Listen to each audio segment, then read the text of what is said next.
Bismillahirrahmanirrahim. Assalamualaikum warahmatullahi wabarakatuh.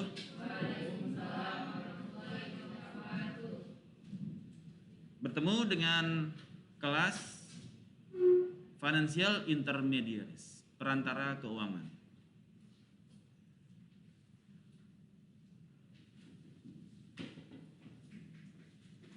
Di kelas perantara keuangan ini kita terbagi atas dua kelompok, yaitu sebelum UTS topik kita adalah syariah banking sebagai financial intermediaries, syariah banking, dan sesudah UTS kita masuk ke konvensional banking. Konvensional. Di pertemuan hari ini kita akan masuk kepada introduction kepada Islamic Banking and Finance. Buku yang kita gunakan adalah, saya sudah share, itu ada buku karangan Kabir Hasan, yaitu Handbook of Islamic Banking. Handbook of Islamic Banking. Kalau ada Anda yang ingin bertanya, silahkan tanya. Selama perkuliahan bisa langsung bertanya. Kalau kita di Zoom bisa di chat. Tapi kalau ini kan kita nggak di Zoom ya. Oke. Ya.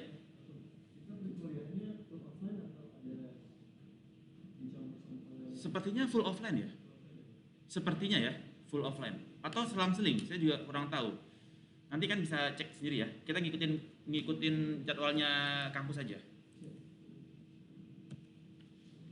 Cita-cita kita di perkuliahan siang ini adalah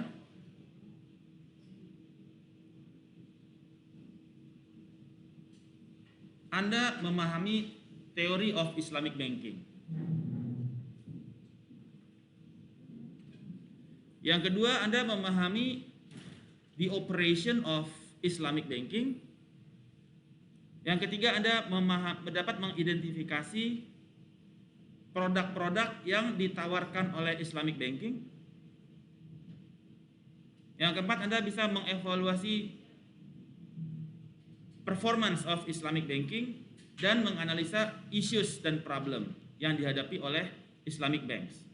Tapi ini bukan pertengahan, bukan di topik ini ya, berarti maksudnya adalah at the end of the course. Jadi topik yang dibahas di dalam materi Islamic Banking and Finance ini. Jadi di dalam financial intermediaries itu adalah institusi yang menjadi perantara antara pemberi pinjaman dan penerima pinjaman. Jadi dia ada intermediaries, perantara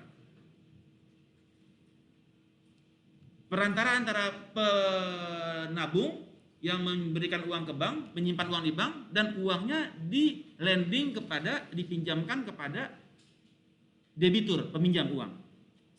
Kita sebagai penabung, sebagai orang yang menaruh uang di bank, bank mengumpulkan uang kemudian memberikan pinjaman kepada perusahaan, kepada orang yang membutuhkan. Tetapi bagaimana syariah banking, Islamic banking melakukan operation di dalam perbankannya? Ini akan kita bahas sebagai financial intermediaries. Bagaimana financial secara syariah banking dan bagaimana secara konvensional banking. Sebagai introduction, karena Islam adalah merupakan way of life, dasar hukumnya berdasarkan ayat di dalam Al-Quran yang berbunyi Al-yawma akmaltu, a'udzubillahi minasyaitonirrajim, Al-yawma akmaltu lakum dinukum wa atmamtu alaikum ni'mati wa raditu lakumul Islam madina. Al-yauma hari ini, al-yaum hari ini, al-yauma akmaltu lakum dinakum. I have perfected your religion for you.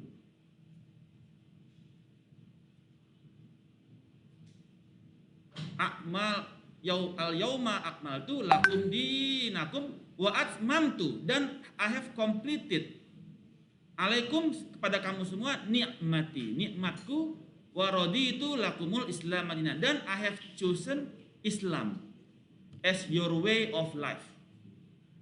Al-Quran surat Al-Maidah ayat 3. Ini di dalam berarti bahwasanya in the word of Islam Anda sudah menyerahkan diri kepada Islam, submission, takluk kepada Islam. Jadi sebagai way of life, karena kita mengatakan Islam sebagai way of life, maka kita semua harus mengikuti kepada apa yang diatur oleh Islam. Kalau Anda menyatakan Anda Islam, tapi Anda tidak melakukan apa yang diperintahkan oleh Islam kepada Anda, berarti Anda orang Islam apa bukan? Islam tidak? Islam tapi tidak kafah, tidak seutuhnya melakukan. Nah, jadi itu dasar pertama di dalam Islamic Banking and Finance.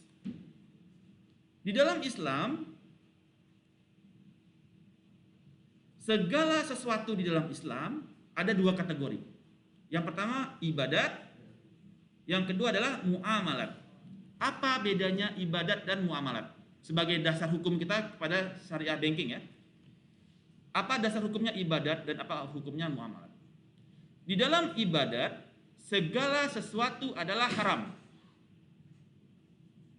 Kecuali ada keterangan yang menyatakan bahwasanya ada dicontohkan oleh baginda Rasulullah Shallallahu Alaihi Wasallam, bahwasanya baginda melakukan ini dan ini, atau ada dasarnya dari Al-Quran atau dari hadis. Itu disebut dengan ibadat. Jadi di dalam ibadat semua adalah haram kecuali ada dalil. Itu ibadat. Yang kedua, kegiatan di dalam beragama adalah muamalat.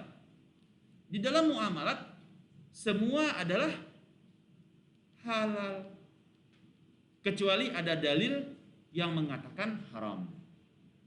Semua makanan halal, betul nggak? Kecuali ada dalil. Apa dalilnya? A'udzubillahi minasyaitonirrajim. Hurimat alaikumul maitatu waddamu walahmu khinziri wa ma uhilla li ghairillahi bih. Hurimat alaikumul maitatu, ku haramkan bagi kalian memakan maitatu. Apa maitatu? Maitatu bangkai. Waddamu apa? Darah. Walahmu apa? Khinziri babi.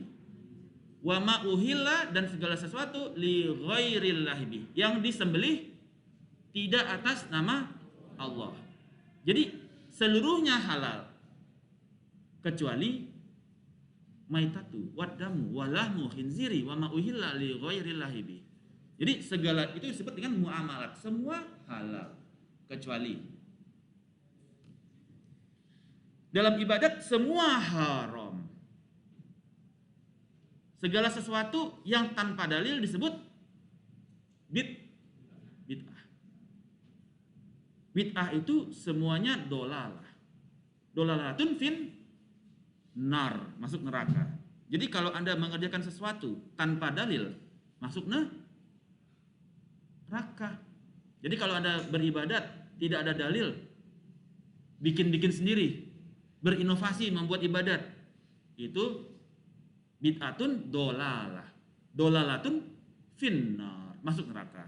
Nah, jadi di dalam Islam dibagi dua, ibadat dan muamalat. Ini yang menjadi pembuka di dalam introduction terhadap banking and finance menurut Islam sebagai financial intermediaries, lembaga yang menyalurkan dana kepada masyarakat. Financial intermediaries, perantara keuangan. Nah, ini adalah ibadat. Nah, ini penjelasan mengenai ibadat. Ibadat berdasarkan kepada hubungan antara manusia dengan Tuhan, yang menjelaskan mengenai bagaimana cara menyembah, beribadah, ya. Seperti bagaimana sholat, puasa, haji, segala sesuatu yang terkait dengan ibadah. Tidak boleh kita sholat, misalkan setelah sholat subuh, sholat sunat 2 rakaat, hukumnya apa? Haram. Setelah sholat asar, sholat sunat 2 rakaat, hukumnya haram. Jadi kalau kita beribadah tanpa dalil, ya, menjadi bid'ah.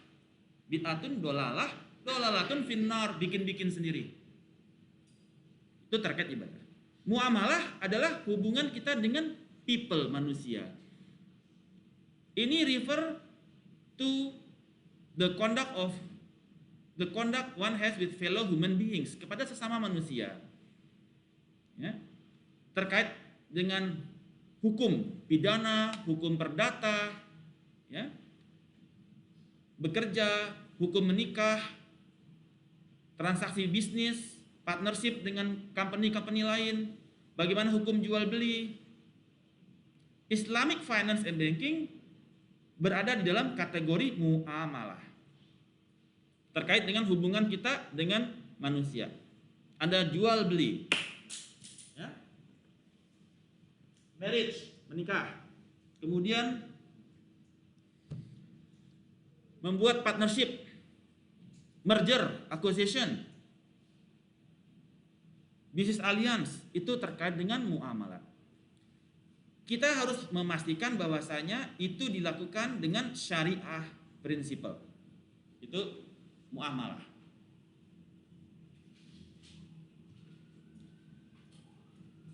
Cita-cita kita sebagai manusia adalah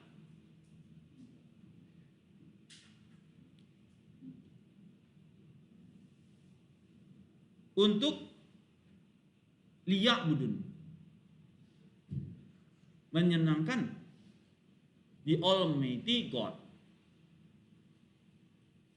Wama khalaqtul jinni wal ins illa liya'budun.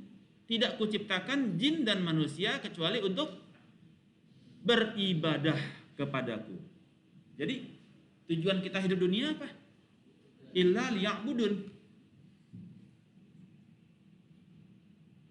Konsepnya seperti itu.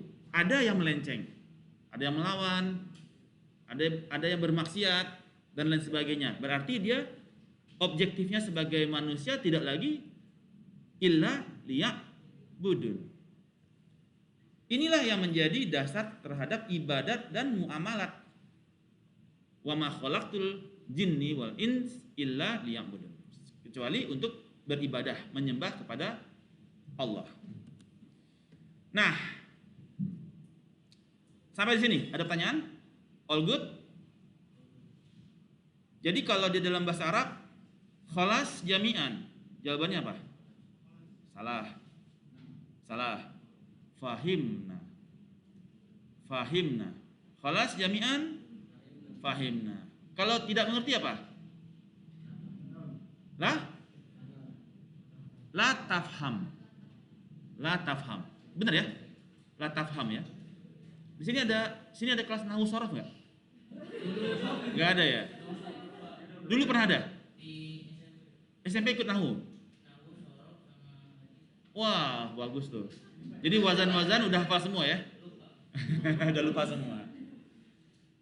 Itu kalau bahasa Arabnya fahimna, khalas jami'an, jawabannya fahimna. Kalau bahasa Koreanya araso, jawabannya apa? Araso?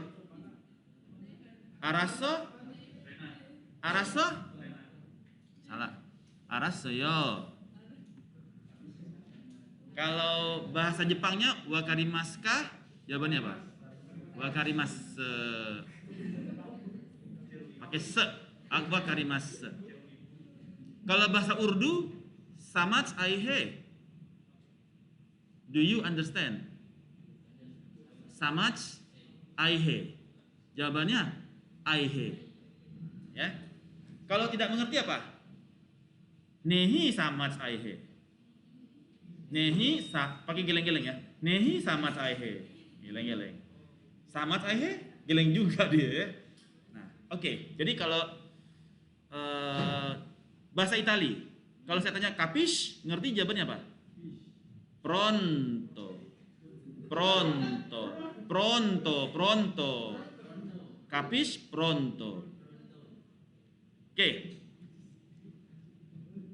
Wakarimasu kah? Wakarimasu. Oke. Kalau nggak ngerti zen wakarimasen, itu nggak ngerti banget tuh. 100% nggak ngerti zen wakarimasen.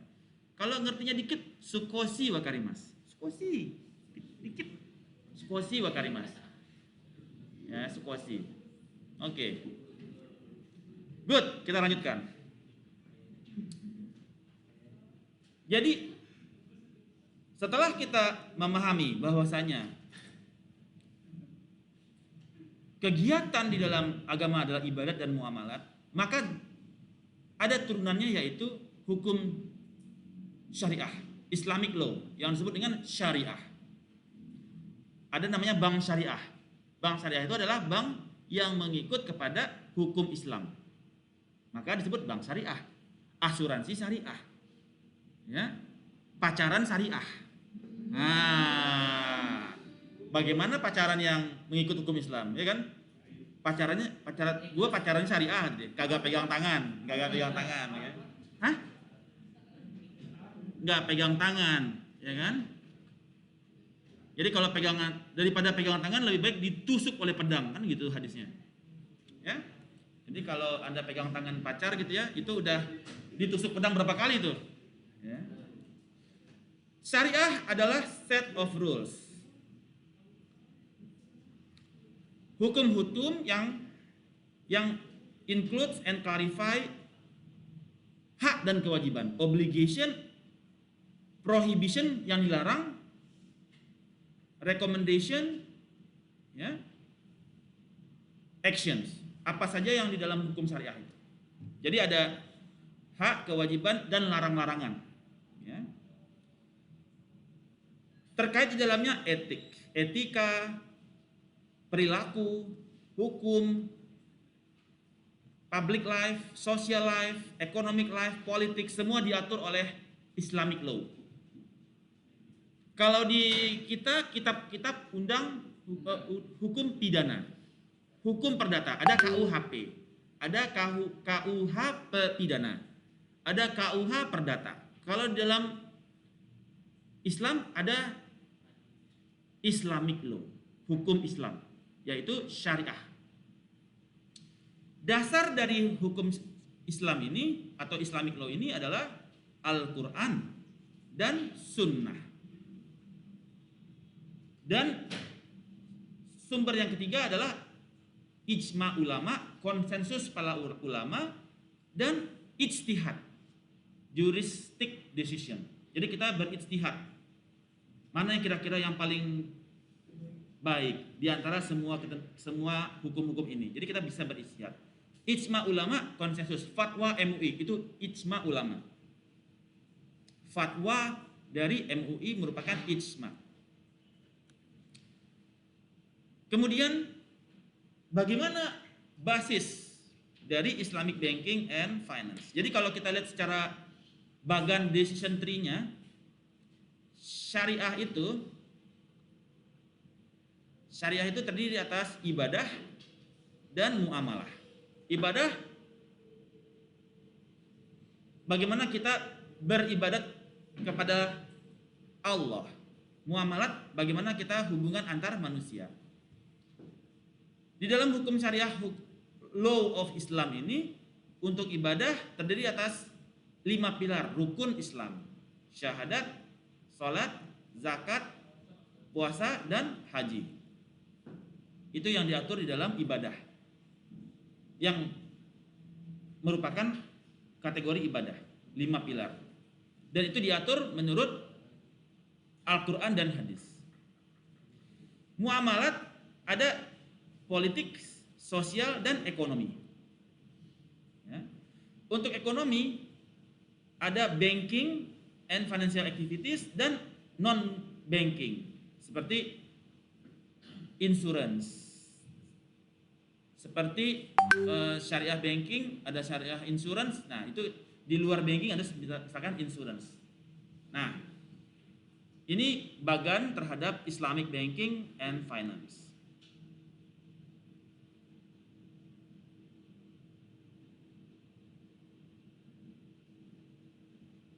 Dasar dari hukum Islam ini pertama adalah Al-Quran. Ya, yang mana Al-Quran itu adalah the first source, sumber utama dari syariah. Jadi kalau ada hadis yang bertolak, yang apabila dibandingkan antara Al-Quran dan hadis, mana yang lebih kuat? Al-Quran. Ya. Di Al-Quran disebutkan wala yang tadi, khurimat alaikumul maitatu waddamu walahmul khinziri wa ma uhilla li ghairillahi bi. Haram hukumnya memakan daging babi. Kalau ada makanan yang mengandung babi atau vaksin yang mengandung babi, maka otomatis haram. Ya. Fatwa MUI. Nih. Fatwa MUI, Ajinomoto mengandung babi. Rokok hukumnya haram. Fatwa MUI. Anda masih merokok nggak? Apa? Nggak tahu apa? Udah taubat. Jadi Anda sudah nggak ngerokok sekarang. Ya. Hukum merokok adalah haram. Muhammadiyah. Bagaimana hukum Ajinomoto?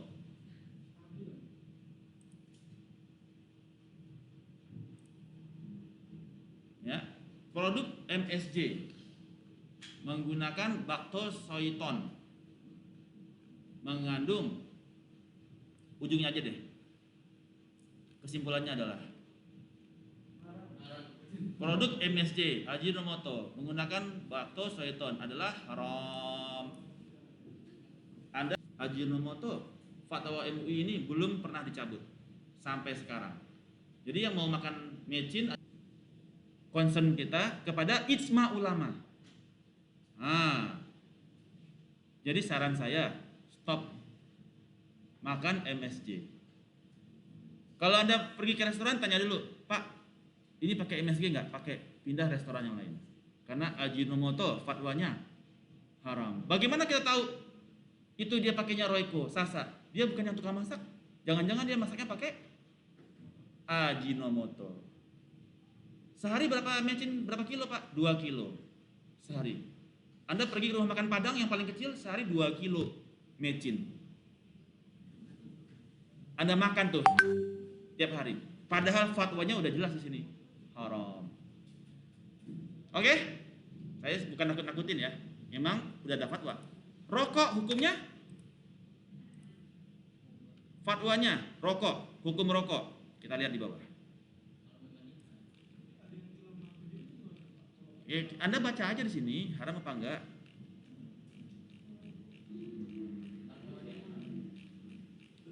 Lalu saya lihat sini, kita lihat haram. Kita lihat haram, tuh. Merokok adalah haram. Jadi yang merokok artinya masuk siapa yang merokok masuk neraka. Fatwa ijma ulama merokok adalah haram. Bagi Anda yang mengakui Muhammadiyah sebagai ormas Islam, sebagai ulama Muhammadiyah sepakat menyatakan merokok haram. NU yang haram bagi wanita Yang hamil haram, anak kecil haram, begitu udah gede halal. Enggak, NU kan? Kalau misalkan anak kecil haram, begitu udah SMA dia udah boleh. Ya maksudnya dari anak kecil haram kan? Jadi dia hukumnya changes, berubah. Hukumnya berubah dari yang pertamanya haram menjadi mubah, menjadi halal, habis itu haram lagi. Jadi hukumnya ada life stage-nya ya, life cycle hukumnya ya. Nah, kalau Muhammadiyah patokannya dia haram. Nah, syariah, hukum Islam yang dari ijma ulama. Dan yang ketiga adalah bunga. Fatwa MUI, bunga hukumnya apa? Bunga bank hukumnya apa?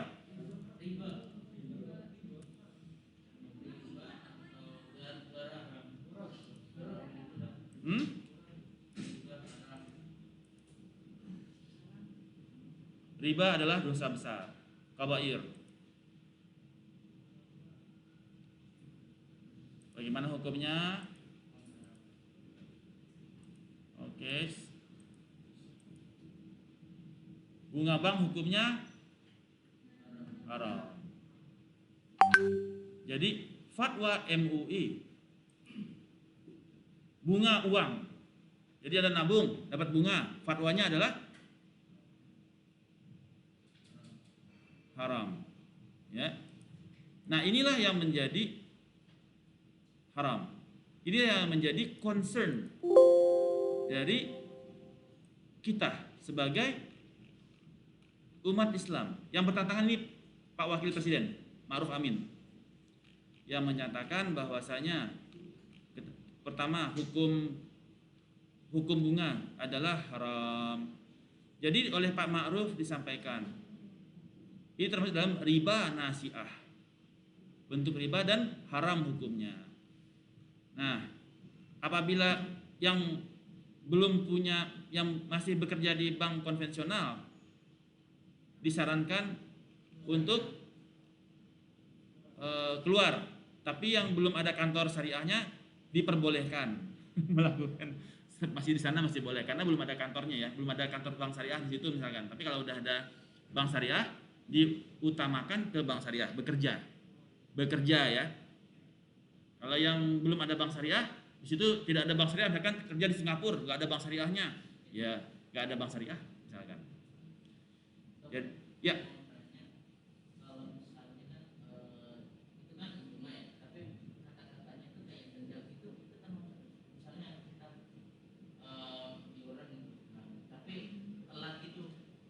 Sama aja. Denda itu juga bentuk riba.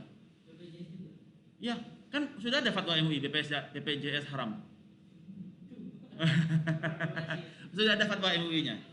BPJS haram karena ada denda keterlambatan. Ada denda ya. Apa? Ya kalau diwajibkan bagaimana lagi kita kan? Itu kan maksudnya secara fatwanya BPJS haram. Fatwa MUI loh. Bukan.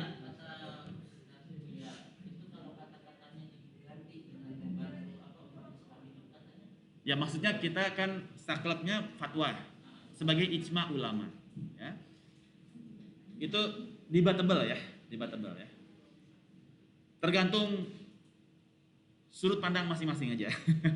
Yang jelas kita akan menyampaikan apa yang menjadi fatwa. Nah, ada ketentuan bahwasanya bunga bank adalah haram. Nah, inilah yang menjadi basis di dalam Islamic banking. Bahwasanya ada ijma ulama, ada Quran, ada hadis, ada ijma ulama. Di Al-Quran disampaikan, di dalam Al-Quran disampaikan terkait dengan hal ini. Yaitu apa yang disampaikan di dalam Al-Quran?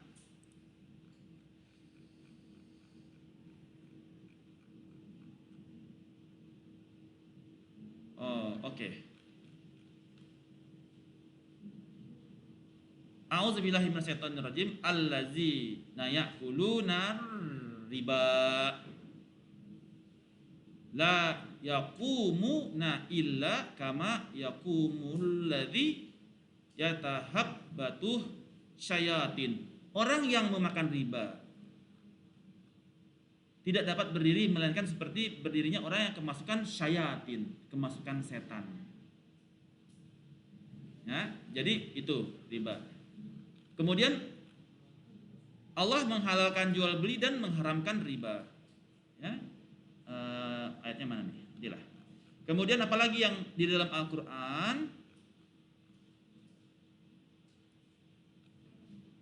An abdillah, ini dari an abdillah, hai manusia, hai orang-orang yang beriman.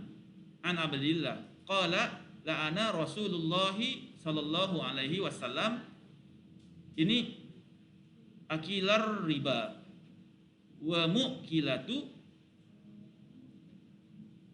qala kultu wa katibatu wa syahidai, qala innama nuhaddis bima sami'na.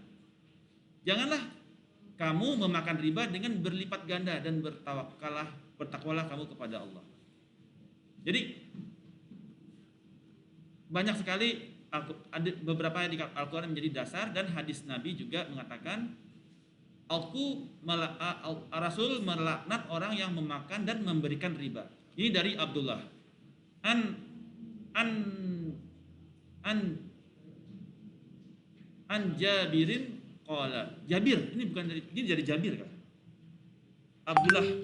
Abdullah bin Jabir kah? Jabir. La Rasulullah sallallahu alaihi wasallam akilar riba wa mu'kilatu wa katibatu wa syahidah wa qalahum sawa'an. Rasul melaknat orang yang memakan riba, memberikan riba. Jadi orang yang memakan meminta riba, dan orang yang memberikan, dan yang menulisnya. Jadi tukang tulis. Jadi kalau misalkan bagian kredit, tukang catat tuh, bagian administrasi, tukang catatnya pun itu kena dosanya. Ya. Jadi ini yang menjadi dasar kepada Islamic banking and finance. Bagaimana kita bisa bertransaksi secara halal, tidak terkena ke dalam debu-debunya riba sekalipun. Oke. Jadi basis di dalam Islamic banking and finance adalah bahwasanya the first source Al-Quran merupakan sosis yang pertama. Ayat-ayat tadi ayat Al-Quran. Kemudian emphasis kepada mutual consent. Harus tahu sama tahu. Inform consent. Oh, ini riba loh Pak. Bapak oke ya terima uang riba misalkan gitu. Ada inform consent gitu ya. Terus Anda mau pacaran. Calon suami kerja di bank. Artinya Anda bakal makan uang riba. Harus si laki-laki harus tanya kepada Anda. Neng, mau nggak makan uang riba? Mau Kang, nggak apa-apa deh. Yang penting kita bahagia. Nah, kan harus ada inform consent, ada mutual consent di sini ya. Dan konsekuensinya dia antara parties. Konsekuensinya, bahwa ntar kita berdua masuk neraka, nggak apa-apa deh. Yang penting sama lu gue masuk nerakanya. Betul nggak? Kan dia udah sama-sama tahu dong. Ada inform consent yang mengatakan, sayang, aku kerja di bank, uangku uang riba. Kamu mau nggak jadi pacar aku? Mau dong. Tapi nanti kita masuk neraka berdua, nggak apa-apa. Aku sayang kamu. Jadi ada inform consent bahwa tahu sama tahu. Ya, jangan sampai di tengah jalan. Ternyata uang lu uang haram. Anak kita makan uang haram. Stres kan? Akhirnya apa? Cerai. Keluar dong. Nggak bisa. Gue udah suka di sini gitu. Nah, ya kan? Harus dari awal inform consent. Siap-siap neraka bareng. Kebayang nggak? Masuk nggak logikanya? Ya. Jadi ada saling inform consent. Ya. Di mana di dalam Islamic banking ini kita prohibit, melarang eksploitasi kepada goror, uncertainty. Ada unsur horor, unsur judi, nggak boleh. Di mana unsur judinya? Misalkan Anda beli saham, Saham naik, saham turun. Itu ada kepastian tidak naik atau turun? Nggak ada. Ada di dalamnya unsur gharar. Jadi bank tidak boleh, dana nasabah tidak boleh diinvestasikan kepada hal-hal yang bersifat 303. Konsorsium 303 nggak boleh. Tahu nggak konsorsium 303? Gharar, ya kan? Nah, ini yang menjadi dasar kepada Islamic Banking and Finance. Karena sekarang semua bank taruhnya, dia taruh di saham kan, capital market. Dia taruh di, Pak mau ditaruh, kita mau investasi ada 3 macam Pak. Investasi yang dia di saham atau di deposito atau di mana yang Bapak berikan untung yang paling gede yang di mana? Di deposito, di saham. Ada juga yang kombinasi Pak antara saham dan deposito gitu. Atau obligasi dan saham. Memberikan return. Bapak appetite-nya gimana? Yang risk taker atau yang risk averse? Kalau yang risk taker ke saham semua Pak, saham kita blue chips. Nah, dia ngomongnya blue chips kan. Tapi itu ada unsur gharar. Siapa yang tahu harga saham bakal naik bakal turun? Malaikat Jibril tahu nggak? Nggak tahu juga, apalagi dia. Ya kan? Nggak ada yang tahu saham naik atau turun, nggak ada yang tahu. Tiba-tiba turun, tiba-tiba naik, supply demand doang kan? Tapi kalau ngambil keuntungan dari capital gain-nya atau bagi dividen boleh Pak? Dari dividen nggak apa-apa. Dividen, kan kita kan dividen. Dividen berarti kita investment kan, investor. Sifatnya dividen. Tapi kalau kita judi, day trading gitu ya, gua ambil pagi, buang sore, pagi siang, buang sore, trading gitu aja kan, itu gharar. Kan judi semua. Setuju gak itu judi? Ya. Kemudian yang kedua adalah riba. Ada 2 macam riba, yaitu riba nasi'ah dan riba al-fadl. Riba nasi'ah adalah kalau kita mencari interest terhadap uang yang kita pinjamkan. Bunganya 10%, bunganya 20%, riba nasi'ah. Kalau riba al-fadl itu adalah exchange dari superior goods dengan inferior ones. Jadi misalkan beli emas tukar dengan kacang hijau, nah gitu nggak boleh, itu riba. Karena superiornya emas ya, beli tukarnya dengan kacang hijau, itu nggak boleh. Itu namanya riba al-fadl. Dan juga di dalam Islamic banking berdasarkan Al-Quran melarang cheating dan corrupt practice in the management of funds. Banyak kayak yang cheating? Ya kasus-kasus investasi bodong. Banyak kan? Investasi tiba-tiba orangnya hilang. Iya kan? Berapa banyak yang hilang duit di situ? Banyak banget. Dan tidak boleh kepada produk-produk yang diharamkan. Kalau Anda mau investasi di saham misalkan, bank boleh investasi di saham, tetapi bukan kepada produk yang diharamkan. Bir bintang, boleh nggak? Nggak boleh, bir bintang. Perusahaan MSG boleh nggak? Ajinomoto gitu. Ada investasi saham di Ajinomoto, udah jelas-jelas Ajinomoto haram. Investasi di Sampurna boleh nggak? Rokok hukumnya haram. Ya. Sampurna, British American Tobacco, ya. Nah, investasi di perusahaan rokok haram. Sehingga pedagang rokok uangnya uang halal atau uang haram? Pedagang rokok hasil jual belinya uang halal, uang haram? Uang haram. Yang orang tuanya jualan rokok kasih tahu, jualan rokok untungnya haram. Sedih ya? Kita sedih kan dengarnya kan? Keluarga kita yang ngerokok banyak banget kan? Om saya pedagang rokok. Capek saya ngomonginnya. Ya, saya tunjukin hadisnya, fatwanya. Jadi susah kalau udah bisa terima duit dari rokok, udah susah. Ya. Siapa di sini yang masih merokok? Ngacung. Siapa yang masih ngerokok nggak apa-apa. Fair nggak ada masalah kan? 1, 2, nggak apa-apa. Ngerokok, that's okay. Kita kan tahu diri kita ya. Kita bakal 1 semester loh di sini, ya. Ngerokok. Saya dulu pas terima fatwa ini di sholat Jumat di Al Azhar. Rokok di 1 bungkus di kantong. Begitu dia bilang fatwa Muhammadiyah sudah keluar, rokok hukumnya haram. Aduh, buang tong sampah 1 bungkus. Jadi di dalam taubat itu dia harus langsung, nggak boleh ntar deh kalau udah mulai gue kurang-kurangin, nggak bisa. Kalau yang nama taubat ya gue kurang-kurangin deh. Taubat tuh harus full. Nah, misalkan pacaran hukumnya halal atau haram? Tiba-tiba Anda taubat nih. Apa yang terjadi? Ghosting seketika. Langsung ghosting kan? Hilang. Karena Anda udah taubat. Betul nggak? Tapi kalau ya udah gue kurang-kurangin deh ke pertemuannya gitu. Kurang-kurangin deh, gue kurang-kurangin supaya mulai menghindar-hindar. Ya nggak jadi-jadi putus. Kebayang nggak? Anda pilih mana? Dipacarin atau dihalalin?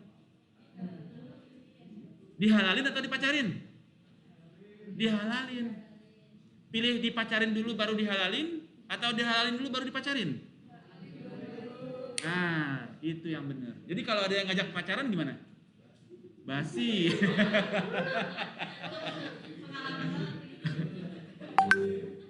Ya? Kalau kita wa ma khalaqtul jinni wal ins illa liya'budun. Ya kan? Kalau kita betul-betul satu tujuan kita di dunia. Oke. Berat ya mata kuliahnya ya?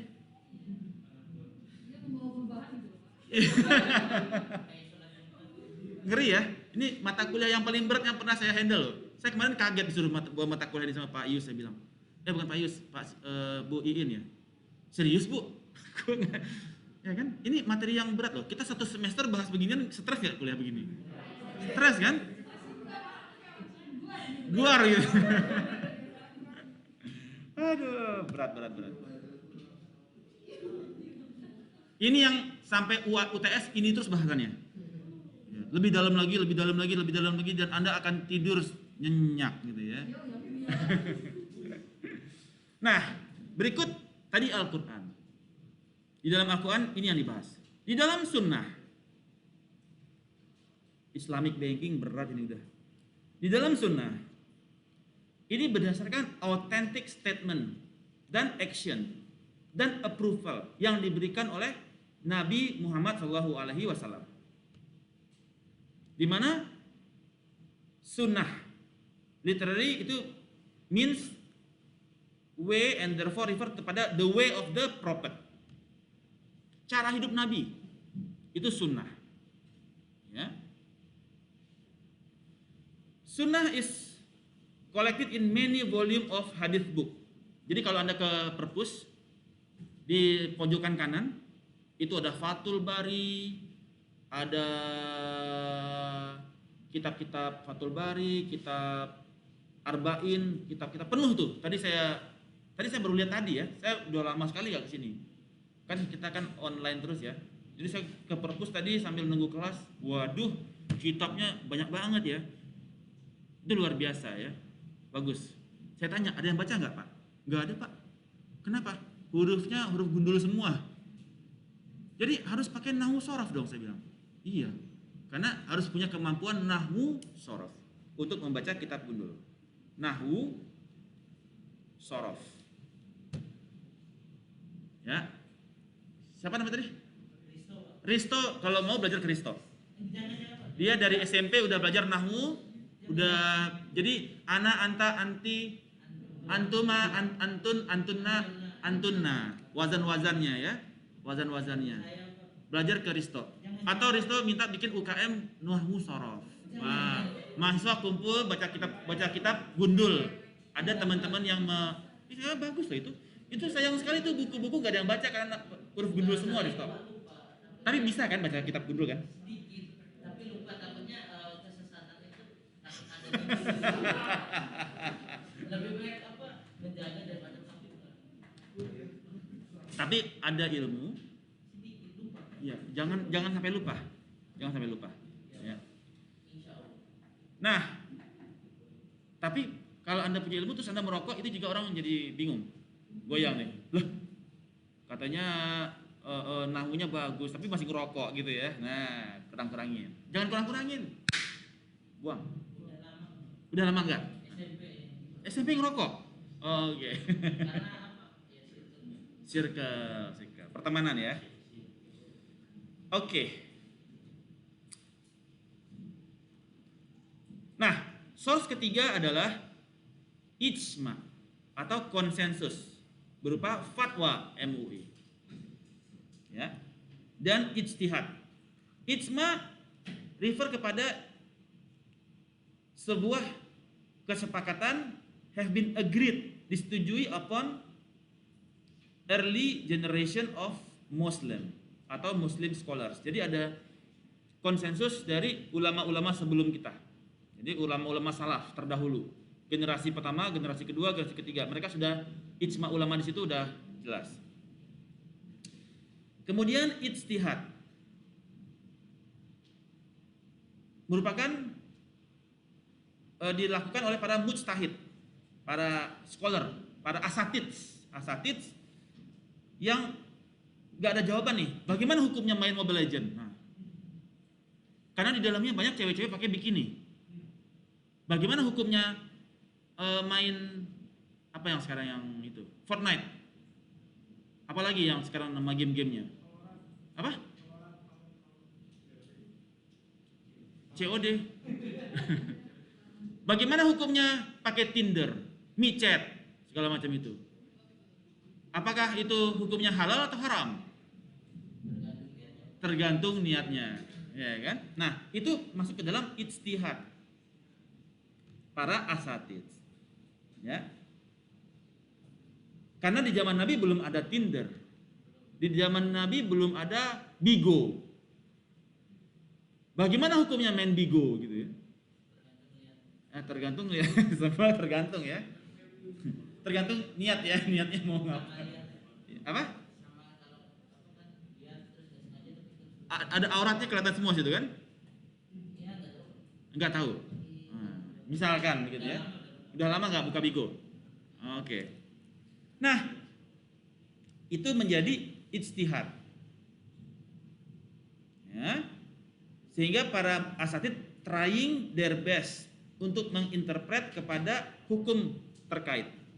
Jadi dia bakal melihat bagaimana hukumnya main yang lucu-lucu itu. Oke, dia cari dasar hukumnya. Di Al-Quran, ya rendahkanlah pandanganmu, ya kan, ketika melihat wanita yang bukan mahram. Tidak boleh pergi selain dengan mahram. Tidak boleh keluar rumah tanpa seizin mahram. Tidak boleh bla bla bla. Semua sudah diatur. Sehingga dia kemudian mengambil ijtihad, trying their best to interpret berdasarkan Quran dan hadis. Kira-kira ini bagaimana diterapkan kepada masa saat ini. Dan sometimes menggunakan kias, analogi. Is refer to ijtihad. Ya. Jadi ada dikiaskan. Jadi dikiaskan. Bagaimana hukumnya LGBT? Nah, di zaman Nabi apa yang dilakukan kepada LGBT? Apa? Diasingkan. Diapain lagi? Hah? Digurinda? Dipindah. Ya. Ada lagi nggak? Ceramah ya itulah dikiaskan ya. Nah, itu juga bisa refer kepada ijtihad, kias. Nah, oke, sampai di sini ada pertanyaan. Any questions? Arasto? Ya, silakan Arasto. Kalau misalnya kan ijtihad kan terbuat dari manusia kan.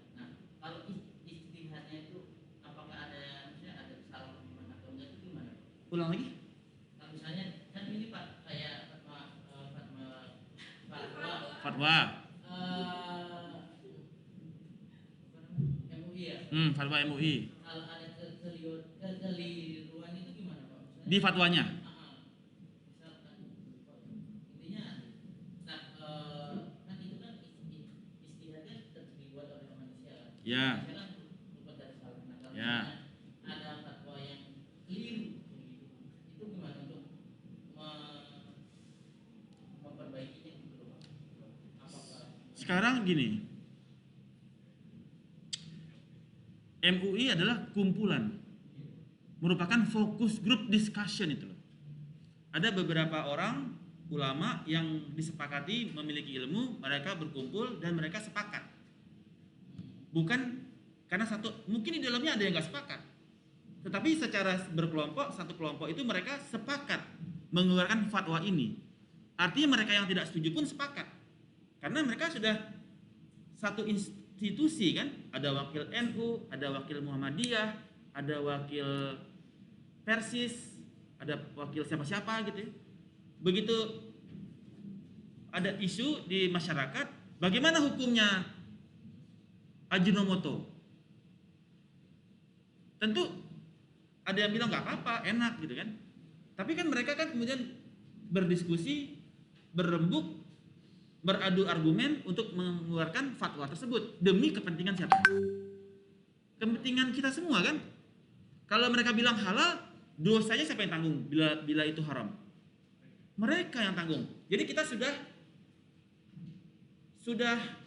jadi kalau mereka bilang halal, vaksin itu halal, walaupun mengandung AstraZeneca mengandung babi kan, tapi mereka sudah berani bilang mubah kan. Artinya kalau misalkan ternyata haram, yang nanggung dosa siapa? Mereka. Kita selamat kan? Tapi kalau mereka bilang haram, kita tetap kerjakan, kita dosa nggak? Dosa. Jadi kalau mereka bilang haram, mereka sudah terlepas. Anda mau mengerjakan, ya terserah Anda. Itu risiko di tangan Anda. Yang jelas gue udah bilang haram loh. Nah, tapi kalau mereka bilang AstraZeneca halal, Anda nggak setuju, nggak mungkin ini halal. Ada jelas-jelas ada babinya. Tapi dibilang bukan halal, mubah ya. AstraZeneca mereka bilang mubah. Kalau kita mubah, kita nggak berdosa kan? Kita suntikin aja. Yang dosa kan MUI kalau ternyata dia salah. Jadi kita selamat kan? Nggak dicatat oleh malaikat mungkar dan nankir. Wah, nih masukin babi lo ya. Suntik babi ya. Nggak dicatat. Karena sudah diambil alih dosanya oleh MUI kalau ternyata itu haram. Menjawab? Oke. Ada pertanyaan lagi? Ya, silakan. Siapa namanya? Saya lupa. Ahmad tadi terakhir ya. Apa? Kurang kedengaran. Saya nggak ada yang pakai bahasa Indonesia. Semua bahasa Inggris. Buku bahasa Inggris, UTS bahasa Inggris, UTS-nya nanti itu tugas. Assignment tugas, UTS tugas, UAS tugas. Apa? Boleh bahasa Indonesia, boleh bahasa Inggris. Gak usah khawatir. Ya, silakan Ustaz. ini kan saya di setting internet ya. Ya. Tapi ada label halalnya. Itu yang ada dua. Jadi yang mengandung bakto itu haram. Sampai sekarang fatwanya belum dicabut. Karena dia mengandung bakto. Dia kemudian mengeluarkan produk yang kedua yang mengandung yang lain, licin, kalau nggak salah ya. Lecin. Nah, itu halal. Tapi yang mengandung bakto tetap haram, belum. Karena produksi di Indonesia, di luar negeri masih ada. Jadi kalau dia impor barang itu dari luar negeri, kan dia kan ekspor kan? Ada yang diekspor yang barang haram juga ada. Dia kan memproduksi itu ada yang mengandung babi, dia tetap ekspor, bukan konsumsi domestik. Tapi kalau barangnya bocor nih, yang harusnya diekspor ke Amerika, dia dimakan sama domestik tetap haram. Jadi secara proses di dalamnya ada proses yang haram. Nah, Tapi Anda yakin nggak kita makannya yang domestik, bukan yang buat ekspor? Positifnya. Nah, positifnya. Kalau ragu-ragu, lebih baik Ya hindari. jangan. Kalau ragu-ragu, lebih baik jangan. Karena kita nggak tahu kan. Jangan-jangan kayak kuali nih. Anda toko ini menyediakan kodok goreng sama ayam goreng.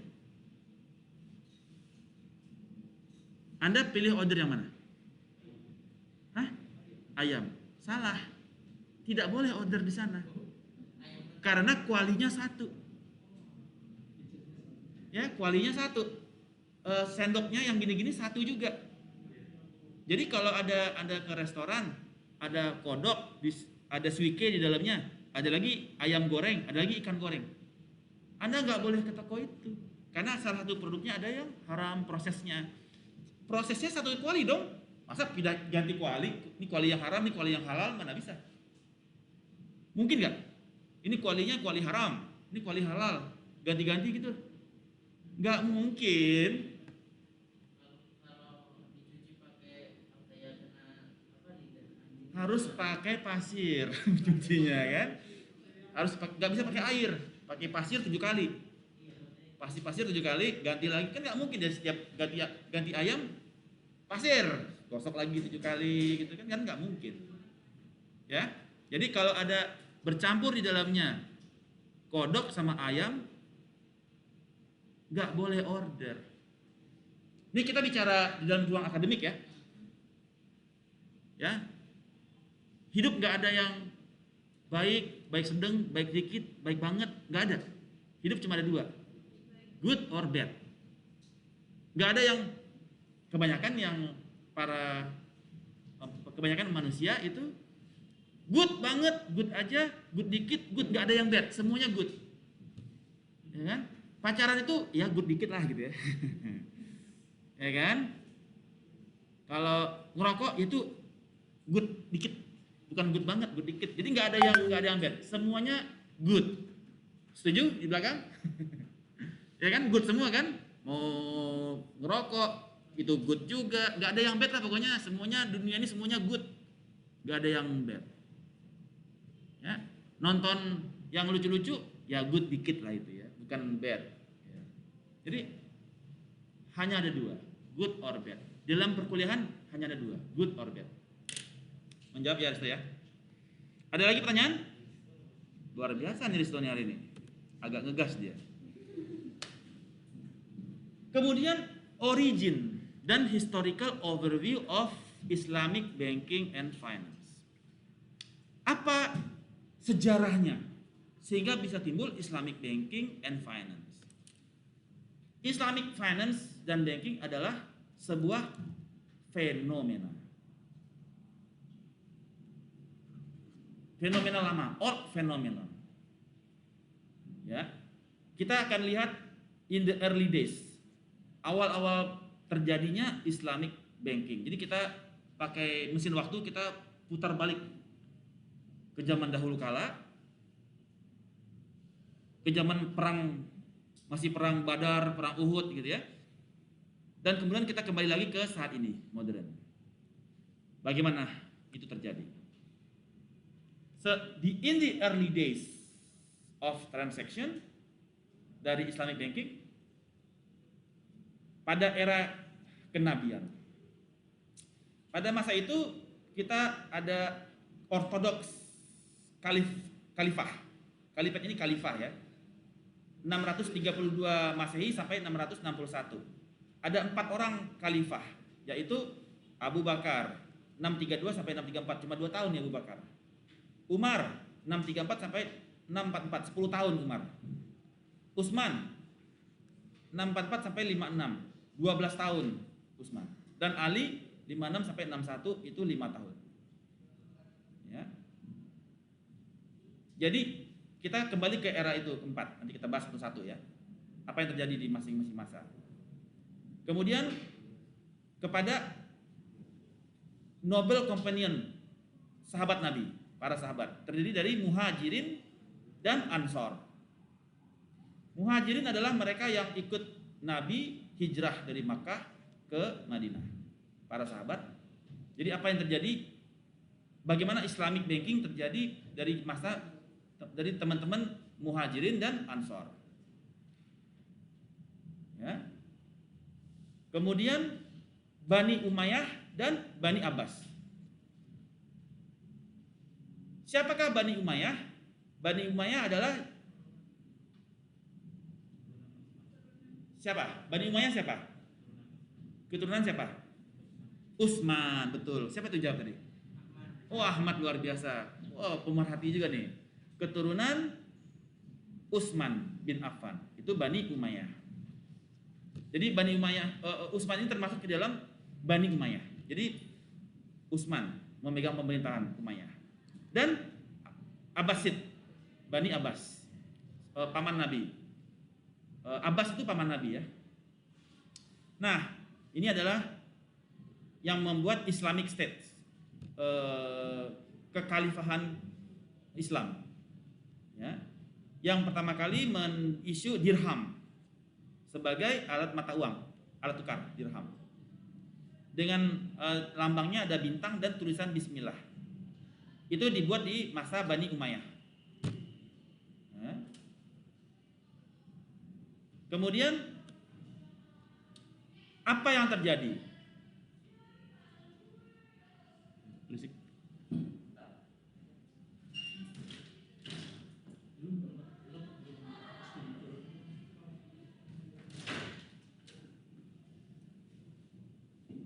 Apa yang terjadi di masa Khalifah Abu Bakar?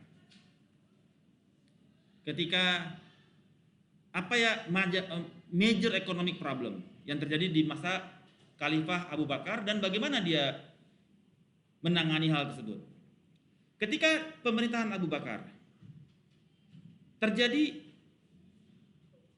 failure, ada keengganan dari umat Islam untuk membayar zakat. Beberapa suku kemudian memberontak untuk membayar zakat. Mereka menolak bayar zakat. Sehingga Abu Bakar kemudian tidak mau berkompromi terhadap hal tersebut karena itu termasuk ke dalam ibadah. Kemudian dia menekan perlawanan tersebut dan melakukan konsolidasi terhadap economic policy dari ketentuan Islam. Jadi ada ketentuan bahwasanya zakat itu hukumnya wajib. Kalau Anda nggak bayar zakat dikejar-kejar. Jadi semua orang itu dikejar zakatnya. Anda berapa bayar zakat? Anda berapa pendapatan Anda bayar zakat? Itu ada petugas yang keliling-keliling mengumpulkan zakat untuk sebagai economic policy-nya si Khalifah Abu Bakar. Zakat berbeda. Zakat kan ditentukan. Berapa persen zakat dari penghasilan setahun? 2,5%. Bayar. Dari pertanian 10%. Bayar. Kan ketentuannya terhadap produk. Pertanian, gandum, gitu kan? Itu kan diatur dalam Islam. Zakat pertanian ada. Zakat penghasilan yang bekerja ada. Bukan kayak yang sekarang. Zakat gaji nggak ada. Gaji tidak dizakatkan. Bukan terima gaji bayar zakat, nggak ada. Nggak masuk haul dan nisab. Nah, haulnya belum masuk, nisabnya belum masuk, terus bayar 2,5%. Bagaimana? Nggak mungkin dong. Ketentuan gua nggak dipenuhi, tiba-tiba bayar zakat. Oke. Jadi ekonomi policy di masa Abu Bakar.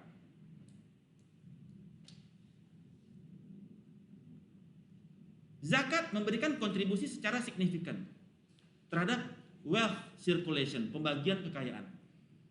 Sekarang disebut dengan Gini ratio. Gini rasio. Kalau di ekonomi makro ya, makroekonomi kita bicara Gini rasio. Semakin kecil Gini rasio, maka kekayaan itu semakin terdistribusi. Semakin besar Gini rasio, maka kekayaan itu semakin terpusat. Indonesia selama Covid, Gini rasio makin naik. Karena orang-orang semakin susah, tapi yang kaya makin kaya.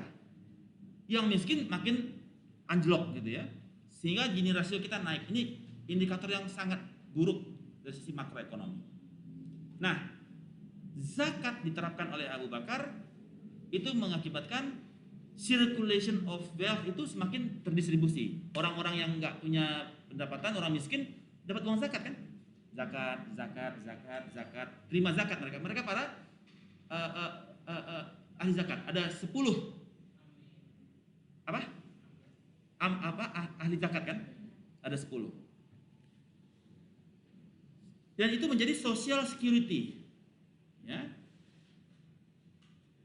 Sehingga itu menjustify kepada kebutuhan untuk melawan pemberontakan ini di dalam membangun kerajaan Islam.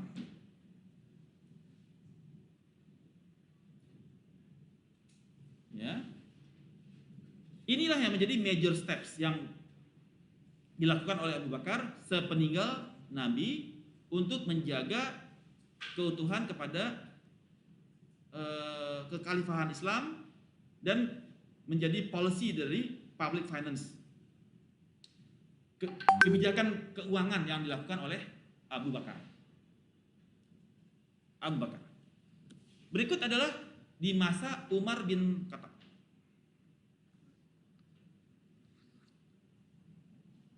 Umar merupakan khalifah yang kedua yang memperkenalkan dramatic reform di dalam economic policy yang mempengaruhi kepada modern Islamic banking and finance industry. Udah mulai masuk ke modern Islamic banking. Itu di masa Umar bin Khattab. Umar lah yang pertama kali memperkenalkan Baitul Mal. Baitul Mal atau Treasury House. Bagian Treasury atau BI-nya lah ya, Bank Indonesia. Kalau sana Baitul Mal, Treasury. Yang memelihara kekayaan negara, Treasury House. To manage dan menggunakannya secara efektif terhadap the increasing financial resources. Karena orang Baitul Mal itu kan dia mulai mengelola zakat-zakat itu kan dikelola oleh Baitul Mal. Dan untuk memperluas kekhalifahan Islam. Bagaimana kemudian mereka menyerang Yerusalem, merebut Yerusalem. Jadi Yerusalem ditaklukkan dan kita membangun kembali salat di Masjidil Aqsa. Ya, waktu itu dipegang oleh Yahudi. Ya, Umar bin Khattab yang membuka pintu gerbang Yerusalem. Jadi sertifikat tanah Yerusalem itu dimiliki oleh kekhalifahan Umar bin Khattab. Sertifikat Yerusalem. Sertifikat itu yang pegang Umar bin Khattab. Ngeri ya? Sertifikat Yerusalem loh. Jatuh ke tangan Umar bin Khattab. Dan pendeta di sana yang menyerahkan langsung kunci Yerusalem kepada si Umar. Ketika datang Umar berdua. Satu naik kuda, satu lagi duduk, satu lagi yang bawa kuda, yang bawa onta. Pendeta sana tahu siapa yang Umar. Gak tahu, dia gak tahu. Tapi dia dibaca di Bible bahwasanya yang akan menaklukkan Yerusalem adalah yang membawa kuda, bukan yang menduduki kuda. Jadi waktu itu saling berganti-ganti ya.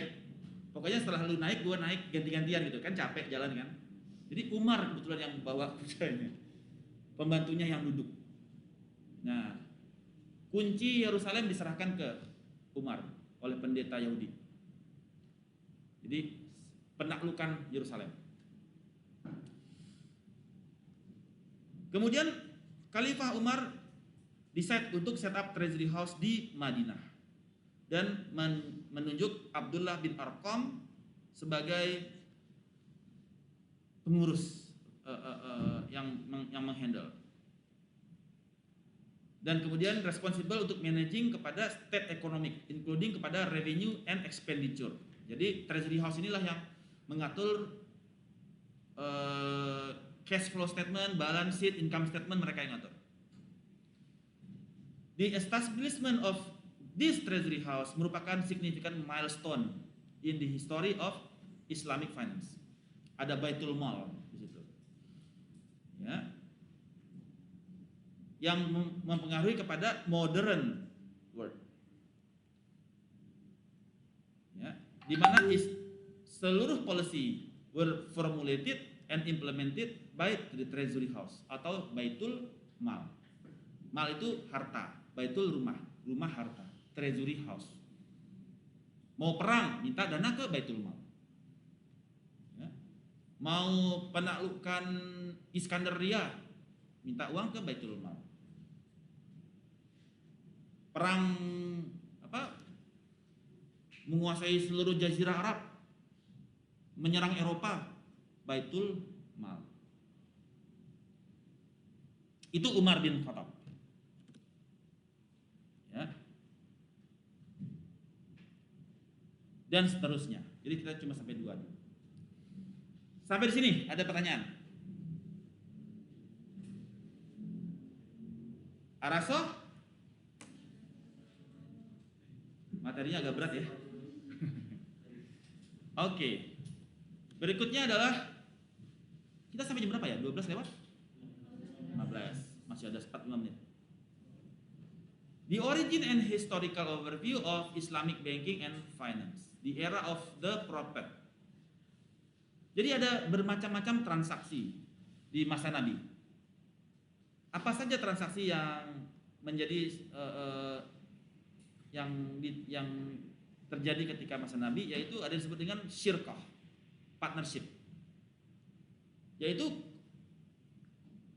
contract between 2 or more people who launch a business. Jadi kalau kita mau bikin startup lah gitu ya, nah itu disebut dengan syirkah, partnership. Beberapa orang, CEO-nya gitu ya, mereka bergabung untuk membentuk suatu enterprise atau merger. Ada beberapa company, udah kita merger deh supaya perusahaan kita lebih besar. Gojek dan Tokopedia jadi Goto. Nah gitu, itu disebut dengan syirkah, merger, business alliance, association, syirkah. Al-Qard. Jadi ini syirkah di zaman Nabi sudah ada. Al-Qard Al-Hasan atau benevolent loan, yaitu interest free loan. Nah, di zaman Nabi udah ada interest free loan. Karena hukum interest apa? Haram. Jadi interest free loan, Al-Qard Al-Hasan. In Al-Qard Al-Hasan transaction, the borrower repay the principal amount only. Tanpa bunga, only pokok.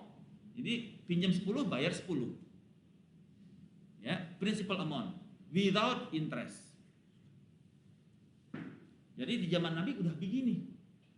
Kenapa di zaman kita jadi interest terus pikirannya? Ya. Kemudian akad yang ketiga adalah akad salam. Salam kontrak atau forward. Salam is a sell contract di mana goods are delivered at a future date. Barang diantar bulan depan, tapi belinya sekarang. Salam kontrak. Misalkan ini kebun Anda, kebun korma, panen bulan depan, gua beli sekarang. Itu salam kontrak. Itu forward kontrak. Di dalam corporate finance Anda akan belajar forward. Investment Anda akan belajar forward. Dapat kelas corporate finance nggak? Manajemen keuangan. Manajemen keuangan dapat nggak? Sudah dapat. Kan ada keuangan 1, keuangan 2 kan nggak? Cuma 1 ya. Investment dapat nggak? Udah dapat. Nah, ada forward kan? Dapat nggak forward? Oh, nggak dapat ya, nggak ada jadi ya. Oke. Nah, no worries. Nah, jadi goods delivered bulan depan, tapi penjualannya dibayar full in advance sekarang. Ya. Dimana goods must be defined and at a delivery fix, deliverynya sudah fix tanggal sekian. Ya. Ownership of salam goods is transferred immediately. Begitu kita salam, itu kepemilikan dari kurma udah punya kita. Tapi deliverynya bulan depan. Nah, itu disebut forward. Looking forward untuk barang diantar dikirim. Berikutnya di zaman Nabi, sarf, exchange of money. Gold for gold, silver for silver at the same sitting. Jadi exchange of money. Misalkan gini, Anda beli emas dengan uang, itu boleh nggak nyicil? Nggak boleh. Dalam SARF itu beli emas harus kontan lunas. Ya, in exchange of money, gold harus beli lunas. Beda dengan sekarang, bank syariah mandiri cicil emas itu hukumnya haram. Nah, cicil emas hukumnya haram karena ketentuannya SARF itu bayarnya full. Ijarah, leasing. Ijarah itu berisi kontrak di mana one party transfer the right to use. Jadi one party memberikan hak untuk menggunakan barang yang dia miliki kepada pihak lain. Kita leasing, mobil di leasing gitu ya. Jadi mobilnya masih mobil dia sewakan, dia sewa menyewa ya. For a specific period in exchange for the agreed considerations. Untuk biaya tertentu. Apartemen disewakan ijarah. Mobil disewakan ijarah, motor disewakan ijarah. Ya. Itu yang terjadi di dalam era Nabi Muhammad. Ya. Kemudian masuk ke masa modern. Nah, tadi kan kita sekarang back to the future. Dari zaman Nabi kita kembali ke zaman sekarang. Bagaimana modern day experiment of Islamic banking? Reform itu pertama kali dilakukan di Pakistan tahun 1962. Ya. Di mana kemudian tahun 63 Midgum itu adalah bank di Egypt ya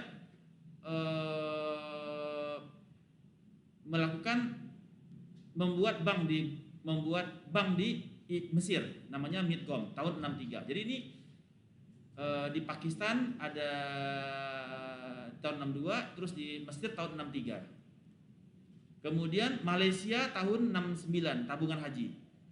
Membuat tabungan haji. Ya. Kemudian di tahun 75 terbentuk Dubai Islamic Bank. Dan di tahun yang sama terbentuk Islamic Development Bank, IDB. Yang established dan kemudian membuat Islamic Finance. Ini adalah cikal bakal terjadinya modern Islamic Banking. Jadi dimulai dari Pakistan, Mesir, Malaysia, Dubai Islamic Bank, dan Islamic Development Bank yang kemudian memulai Islamic Finance. Sehingga muncullah sebagai financial intermediaries, perantara perbankan, penantara finansial, ada Islamic Banking, ada konvensional banking. Islamic Banking bebas interest, konvensional banking semuanya net interest margin, mencari keuntungan dari bunga interest. Sampai di sini ada pertanyaan?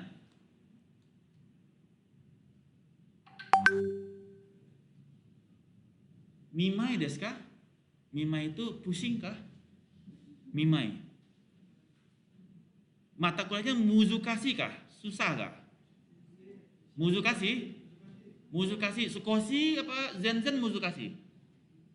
Zen muzukasi ne. Abuna ya. Abunai. Jangan makan mecin ya. Kurangi mecin. Oke. Kemudian origin and historical overview of Islamic banking and finance. Jadi dengan adanya Islamic Development Bank, Islamic Development Bank ya benar ya. Mereka berpartisipasi kepada loans, pemberian kredit tanpa bunga. Wah, Islamic Development Bank. Jadi kalau pemerintah Indonesia butuh pinjaman tanpa interest, minjamnya ke siapa? Islamic Development Bank tanpa interest. Ya. Dan memberikan special funds untuk special purpose, menerima deposit melalui syariah model dan seterusnya. Jadi mereka memperkenalkan syariah banking kepada modern world, yaitu yang paling besar yaitu Islamic Development Bank. Dubai Islamic Bank itu yang berdiri di tahun 75, operates di dalam 5 bisnis group. Ada retail banking, yang mortgage, itu mereka menggunakan free interest free. Corporate banking, real estate, investment banking, proprietary trading. Bagaimana cara mereka dapat untung? Pakai apa? Kenapa mereka bisa beruntung? Mereka pakai metode apa? Tawarruk. Nah, nanti belum saya bahas ya, kita akan bahas minggu depan. Tawarruk itu istilahnya adalah jual beli. Dan ujrah, yaitu komisi, tidak ada interest. Kemarin saya membuat produk, artinya kita jangan pakai ujrah dong, kita pakai tawarruk. Sifatnya jual beli. Jadi nanti kita bahas ya, panjang lagi ntar topik ini topik berat nih, tawarruk. So what is Islamic banking? Islamic banking adalah financial institution yang rule prosedurnya komit kepada syariah prinsipal berdasarkan Al-Quran dan hadis dan ijma dan ijtihad. Ya. Moreover, the Malaysian Islamic banking defined as Islamic bank as company yang membawa Islamic business. Islamic business means banking business yang tujuannya do not involve anything kecuali yang disetujui oleh agama Islam. Jadi Malaysia lebih definisinya lebih keras lagi. Bahwasanya Islamic banking adalah Islamic business yang mana seluruhnya dilarang kecuali yang disetujui oleh Islam. Betul-betul keras ya. Semua ketentuan dilarang kecuali yang betul-betul disetujui oleh Islam. Gak boleh ada sedikit pun celah yang melanggar Islam. Itu Malaysia Islamic Banking Act tuh. Dia membuat Fakta Malaysia tahun 83. Islamic banking semua haram kecuali yang disetujui oleh syariah Islam. Jadi mereka nggak mau sembarangan melakukan ketentuan-ketentuan yang melanggar hukum Islam. Di Indonesia ada nggak? Nggak ada. Yang penting bank syariah. Bank BCA bikin BCA syariah. Mandiri bikin Mandiri syariah. BNI bikin BNI syariah. Cuma ganti nama. Nah, so the banking business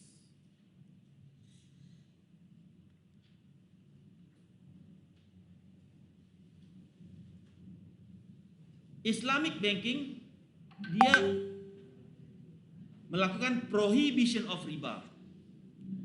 Haram hukumnya di dalam Islamic banking tidak boleh ada unsur riba sama sekali. Usuri. Jadi kalau kita bilang interest itu bahasa Arabnya apa? Usuri. Ini usuri.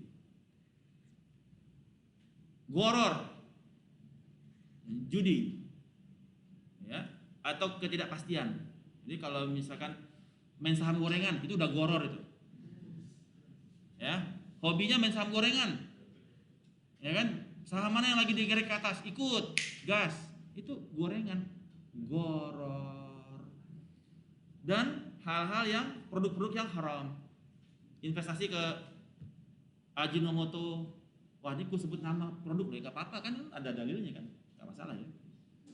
Gak perlu di crop kan, gak perlu di cut kan. Iya. Dan implementation of tawaruk, profit and loss, jual beli. Nah, PLS ini adalah tawaruk ya, ini tawaruk. Tawaruk atau jual beli. The emphasis of productivity and real economic activity. Jadi tujuannya adalah kepada produktivitas. Oke. Kalau di dalam bisnis bankingnya flow of money-nya bagaimana? Fund didapatkan dari nasabah, bank sebagai financial intermediaries, topik perkuliahan kita sekarang, financial intermediaries atau perantara apa? Mata kuliah? Perantara keuangan, financial intermediaries, bank syariah ini, dan dananya kemudian diallocate kepada fund user. Ada borrower di sini. Deposit mekanismenya, dana dimobilize dari para penabung, ya, kemudian diserahkan kepada borrower melalui produk-produk seperti misalkan loans, joint venture, mortgage, but menggunakan mudarobah, jual beli, ya, mudarobah, musyarakah dan lain sebagainya. Jadi ada banyak akad-akadnya, ya. Jadi ada profit and loss, PLS, profit and loss. Jadi mudarobah. Kemudian dari si borrower, profitnya dia diserahkan kepada bank dan didistribusikan kepada saver, surplusnya. Kelebihan uangnya didistribusikan kepada penabung. Ya. Nah, itu bagaimana flow of profit untuk mendapatkan dari hasil mudarobahnya. Jadi keuntungannya dari mudarobah, dari profit yang didapatkan dari si borrower, bukan dari interest. Kalau interest 5%, 4%, no. Tapi ini adalah dari keuntungan yang didapatkan oleh si peminjam, dia contribute kepada bank, kemudian bank berikan surplusnya kepada si pemilik fund provider. Nah, use of funds menggunakan interest is prohibited in Islam. Profit merupakan hasil dari economic activity, ya, berdasarkan aset-aset yang dimiliki, project-project yang dimiliki, service-service yang dimiliki dan sebagainya. Jadi profit yang diberikan itu bukanlah dari interest, tetapi dari cash flow dari perusahaan, keuntungan perusahaan yang diberikan kepada fund provider.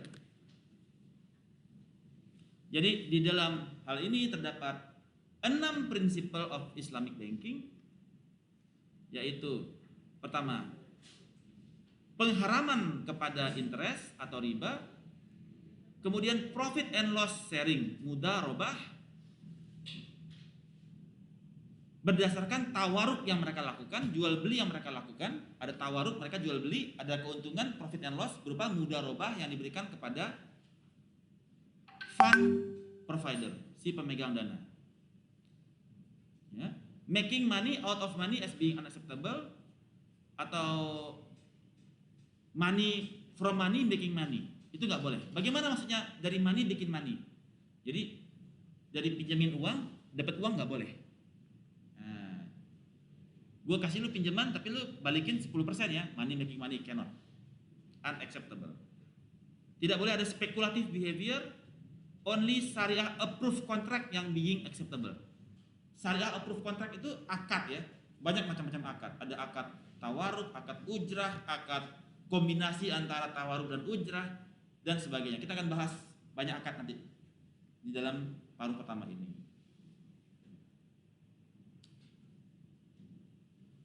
Sekarang sudah ada Islamic Banking and Finance juga di Australia. Wah, di Australia pun saya kebetulan mengajar di Central Queensland, Australia. Jadi Islamic Banking di Australia pun sudah mulai marak. Oh, ini tadi udah nih, ya. Ini tinggal tadi pengulangan.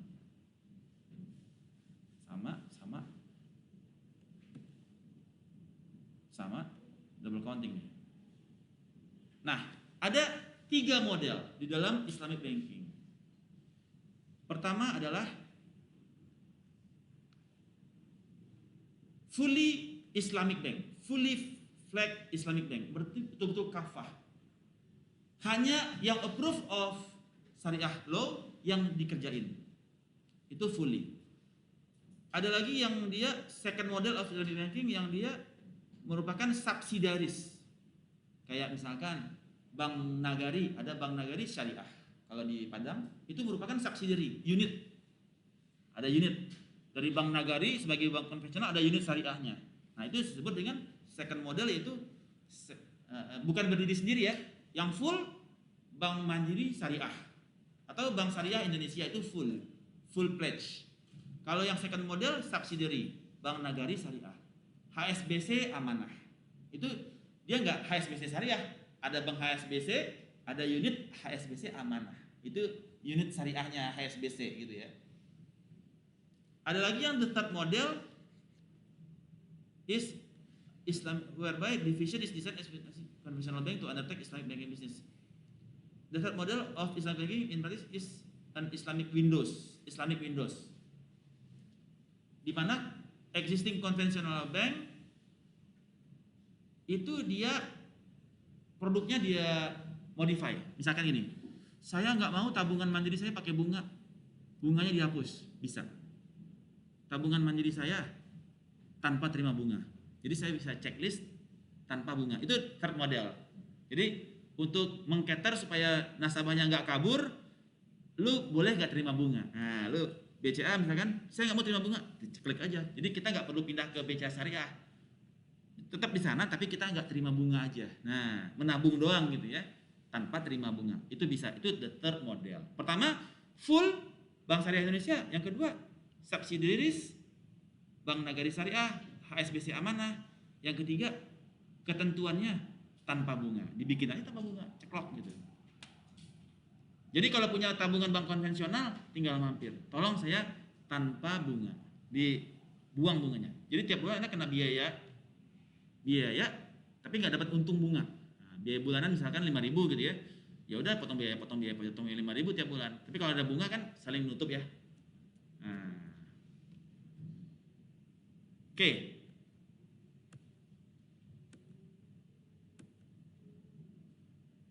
Jadi apa pertanyaan?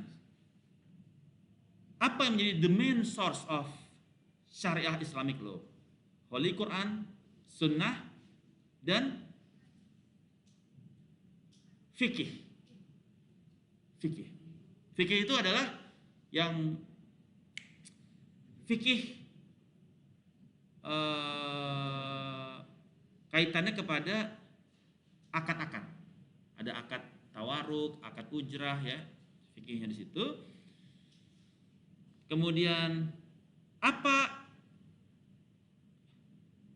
kenapa riba dilarang oleh agama? Ya. Karena Al-Qur'an mengajarkan, sudah banyak Al-Qur'an ayat di dalam Al-Qur'an ya, bahwasanya terjadinya increase dari principal amount adalah riba. Anda minjamin 10, tiba-tiba balikin 11. Itu sudah riba. Riba akan berujung kepada unjust enrichment. Jadi peningkatan kekayaan yang tidak adil, unjust, yang bisa meningkatkan kemiskinan. Anda pikir dengan riba Anda tambah kaya? Tambah kismin ujung-ujungnya. Kenapa? Kayak sekarang nih lagi kondisi COVID, utang banyak, tiba-tiba cash flow nggak ada. Akibatnya apa? Rumah tergadai kan? Dieksekusi sama bank, rumah disita, motor disita, tambah kismin dari kita. Karena gaya hidup ngutang, gaya hidup pinjam sana ke bank, akibatnya jaminannya rumah, jaminannya motor, kacau.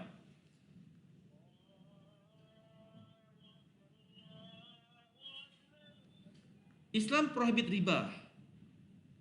From the religious perspective, God does not bless. Tidak ada rahmat yang diturunkan kepada interest bearing transaction. Transaksi yang berdasarkan interest. Riba transaction lead to destruction dan mengakibatkan economic crisis. Sekarang hutang kita berapa? 7.000 triliun. Hutang Indonesia 7.000 triliun. APBN kita defisit 1.000 triliun, 2 periode berturut-turut. Jadi APBN kita pendapatannya 1.700 triliun, pengeluarannya 2.700 triliun. Kita punya kurang uang untuk bayar PNS 1.000 triliun. Akibatnya kita apa? Membuat obligasi. Obligasi pemerintah itu hutang apa enggak hutang? Bunga. Bunga kan? Bukannya senang makin krisis kan? Sri Lanka hutang cuma 400 triliun bangkrut udah. Kita bunganya doang 400 triliun. Bunga saja. 400 triliun. Baru bunga. Yang bayar tak siapa? Anda semua. Ya. Hidup itu keras. Alright, itu perkuliahan kita hari ini. Sudah siap? Ada pertanyaan? Any questions? Tidak ada pertanyaan? Good? All good? Kapis? Kapis? Pronto?